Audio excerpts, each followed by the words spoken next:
Hello, happy Tuesday to you. I hope you're having a good start to your week, because it's always pretty long when you get to Tuesday and you're like, is it Friday yet? But the good news is we're here to talk some trash. So hopefully this helps you get through Tuesday.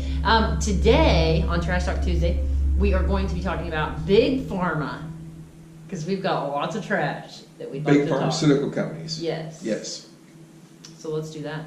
So with that, would you like to go ahead and get the trash rolling? Dump that, just back that truck up and dump the trash. I've always thought pharmaceutical companies were giants. Evil Yes. giants. They have powerful lobbies. Yeah. And they do, I think, a horrible injustice to the American public. And there's so much information out there, I think, that the American public was aware of. Yeah. And I'm just going to throw some stuff out there. And I'm not sitting here saying I want to talk trash on these people per se. I'm going to give you facts, and I want the American public to go look it up for themselves. Yeah. And make your own judgment. Yeah. Whether or not you think, this just ain't right, or, you know, this doesn't pass the smell test.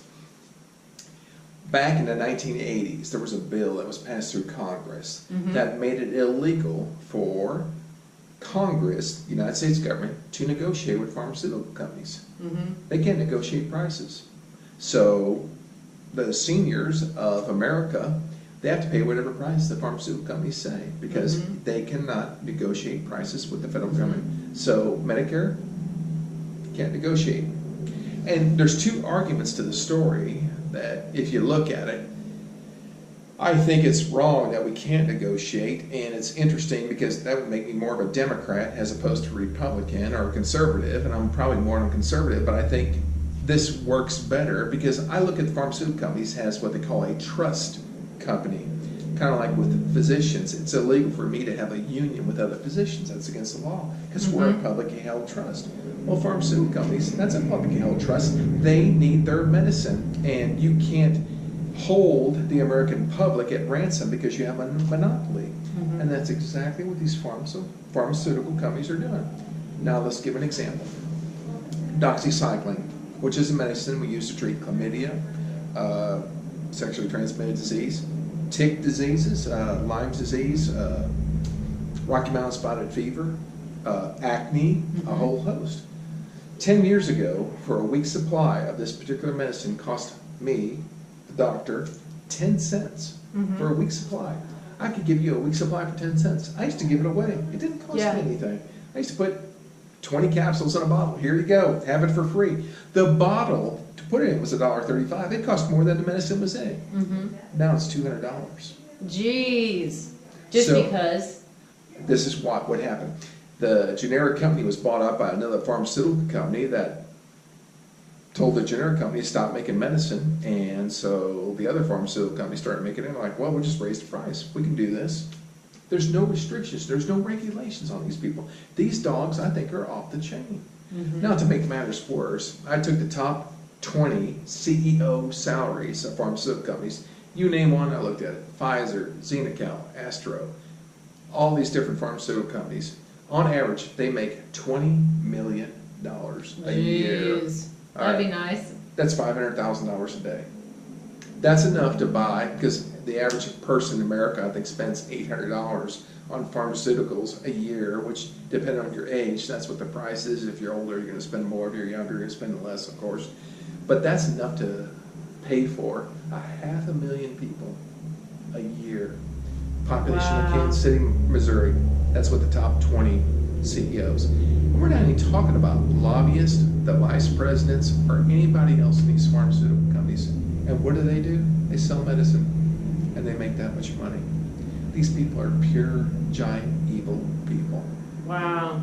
And they do nothing except sit in their offices and figure out a way to get more money out. Get more money out of the American people. To the people. Yeah, that's what they do. Just like that moron with the EpiPen that raised the price of EpiPen from like, just because he could. Yeah, $20 to $600. And he justified it because, no offense, he was a millennial. Well, they hired him because he could. Yeah. He didn't care. He said, "I got this great idea. I'm going to charge everybody more." Yeah. They were didn't like, care. okay. He didn't care. He didn't care about anybody else. He just cared about himself and what they hired him to do a job. They made him the fall guy, the patsy. And he took it. Mm-hmm. Yeah, well, hopefully he'll go to jail for the rest of his life. But they do that stuff all the time. They just keep ratcheting them up. And we, the consumers, the American public, have no recourse. We can't do anything to stop them. Yeah. And there was this big thing, and a lot of people have read it, well, probably not a lot of people, but probably 10, 20% of the country, where we looked at blood pressure. And for the longest time, for 20 years, we said blood pressure is 140/90 or less, golden. If your blood pressure is 140/90 or less, you're fine. That has never been shown to reduce morbidity, mortality, death, and disease from blood pressure. Well, recently, about a year or two ago, it's about a year and a half ago, the AMA came out and they did all these studies. They said, oh, no, the blood pressure has to be 130/80. I'm sitting here thinking, I'm putting pen to paper, I'm sitting there thinking, Jesus Christ, half of America is going to have high blood pressure. Yeah. Pharmaceutical companies are going to make a lot more money now because a lot more people can be taking blood pressure medicines for the rest of their life.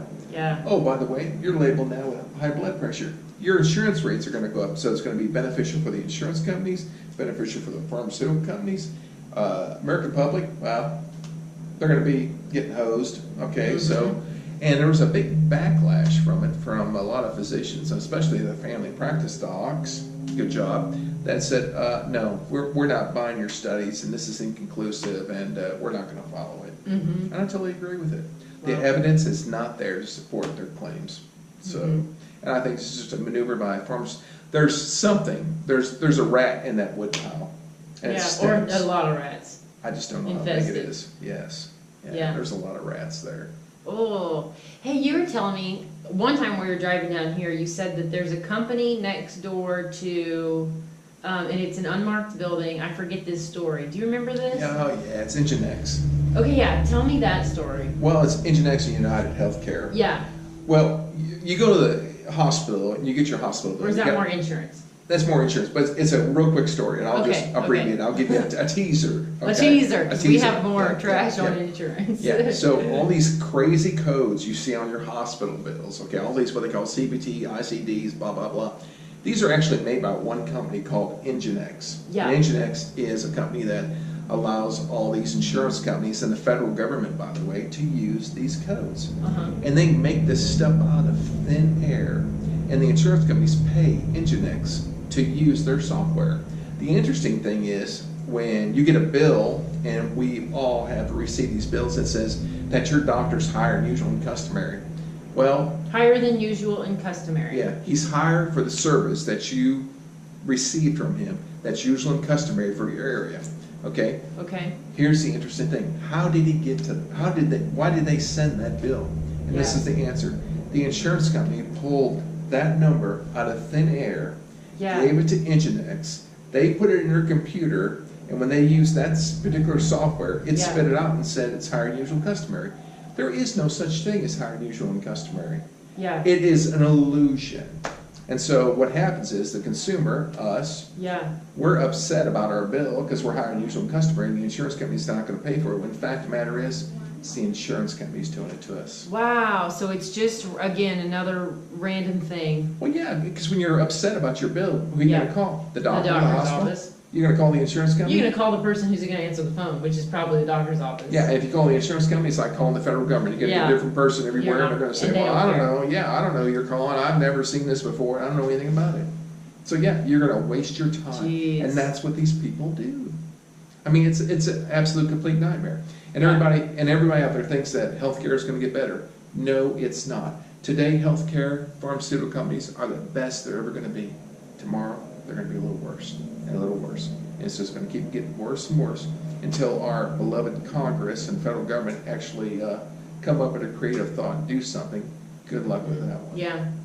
Yeah, that's never going to happen. Well, I say Dr. Murphy for president 2020. No. Yeah, but not going to happen. Well, that's a lot of good juice. Yeah.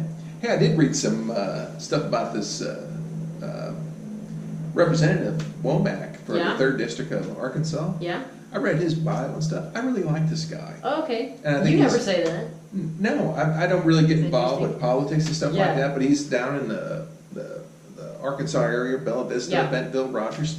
And I was reading his bio. I mean, that guy's pretty, Pretty on top of it? yeah, it's pretty impressive, his bio. Well, maybe he should stop by and you should let him have the what for, tell him what you think he should do. Maybe we should invite him. We should. What, we'll have him sit by We'll the, have a talk. we'll We'll have him have a sit by the talk. fake fireplace and have a Yeah. talk with him. We'll have a doc talk with a representative. That'd be kind We'll of cool. pick a topic. That'd be kind of fun. Yeah, we might What's his invite him. name? Womack is his name. Womack. What's his Yeah. first name, Brad?